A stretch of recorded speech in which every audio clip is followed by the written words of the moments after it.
Você já se deparou com um péssimo profissional que se acha o máximo? Ou com um artista amador que se julga um talentoso e incompreendido? Em 1999, os psicólogos Justin Kluger e David Dunning publicaram um estudo sobre superioridade ilusória, que ficou conhecido como efeito Dunning-Kruger. Segundo eles, somos muito ruins em nos autoavaliarmos e temos o hábito de superestimarmos as nossas próprias habilidades.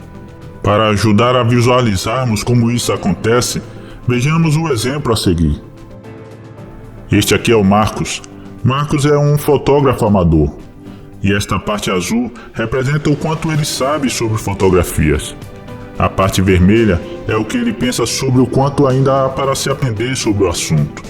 Com esse raciocínio, ele pensa saber mais em percentual do que a maioria de todos os outros fotógrafos.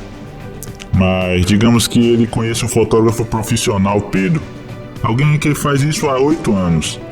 Apesar do Pedro saber muito sobre fotografia, ele também sabe que o campo de estudo é ainda maior e ainda há muito que se aprender sobre isso. Pelo fato de Pedro ter mais conhecimento sobre o assunto, ele também sabe da existência dessa grande área cinzenta. No entanto, Marcos ainda a desconhece, e isso demonstra o porquê Marcos se sente tão confiante em sua capacidade. Por ele desconhecer boa parte do que ainda precisa aprender, ele acha que sabe 90% sobre fotografia. Apesar dos especialistas tenderem a estar mais cientes da necessidade de um maior aprendizado, eles também costumam cometer o outro erro. Eles supõem que todo mundo tenha esse mesmo conhecimento, principalmente pelos outros fotógrafos demonstrarem tanta confiança. Se ele se basear na autoconfiança do Marcos, ele provavelmente iria subestimar a si mesmo. Afinal, o percentual de 90% que o Marcos acha saber sobre o assunto é maior que os 70% reconhecido por ele, não percebendo assim o quanto suas habilidades são raras e valiosas diante da maioria. O efeito Dunning-Kruger pode também ser observado durante shows de talentos como o Ídolos e o The Voice.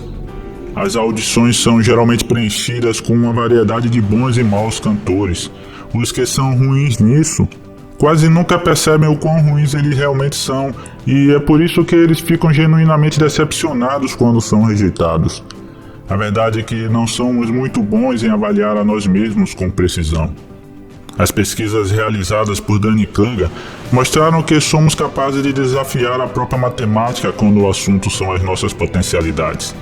Ao pedir a autoavaliação de engenheiros de software, mais de 30% dos profissionais disseram estar entre os 5% mais talentosos de sua empresa. Em outro estudo, mais de 88% dos motoristas norte-americanos disseram dirigir melhor que a média. E nenhum melhor matemático do mundo seria capaz de explicar essas contas. Depois de mais de 100 estudos diferentes, Dunning-Kruger chegara à conclusão de que todos nós podemos ser vítimas da superioridade ilusória. E o mais curioso é que as pessoas que mais exageram em suas próprias autoavaliações são justamente as tidas como menos capacitadas. Os mais ignorantes tendem a se julgar quase ou até melhor que os próprios especialistas em determinadas áreas. E o fato é facilmente compreensível. Aquilo que eles sabem é muito pouco perto do que eles ainda não sabem. Eu, por exemplo, sei que sei português e inglês, mas sei que não sei mandarim, japonês e árabe. Agora, o que eu não sabia até começar a desenvolver esse vídeo é que, segundo o etnólogo website, existem 6.192 idiomas em todo o mundo. Se essa informação estivesse expressa em uma pirâmide, as línguas que eu domino seriam apenas uma pontinha. Em uma camada um pouco mais abaixo, estariam as cerca de 15 línguas que eu já sabia que existiam, mas que sou incapaz de falá-las. Todo o resto, ou seja, a maior parte, seria destinado às outras mais de 6.000 línguas que eu simplesmente ignoro. Em algumas situações, o efeito Dunning-Kruger pode ser muito perigoso. Um estudo feito em 2012 mostrou que cerca de 23% dos norte-americanos que se declararam falidos após a bolha financeira de 2008 deram a si mesmo a nota máxima em conhecimentos sobre finanças. É como dizia aquela velha história, quem morre afogado é justamente quem diz que sabe nadar. Quem sabe que não sabe nadar tem medo, portanto não se arrisca. Para rompermos o efeito Dunning-Kruger, os psicólogos dão 2 dicas preciosas. A primeira é para sempre pedirmos e termos capacidade de aceitar feedbacks. Saber o que os outros pensam sobre nós nos ajudará a melhorar o nosso autoconhecimento. Em um dos experimentos de Dunning-Kruger, pessoas não qualificadas melhoraram sua capacidade de autoavaliar-se após receber uma aula básica sobre as habilidades de que ainda não possuíam. A segunda dica é para transformarmos nossa vida em um constante aprendizado. Você deve se esforçar para educar a si mesmo, tanto quanto possível, pois pensar que você está sempre certo é um claro sinal de tolice.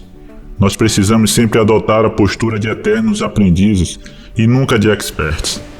Desta forma, da próxima vez que você achar que sabe muito sobre um determinado assunto, dê uma olhada melhor no tópico. Pode ser que você esteja apenas sendo mais uma vítima do efeito Dunning-Kruger. E talvez você ainda não saiba tudo aquilo que ainda precisa saber.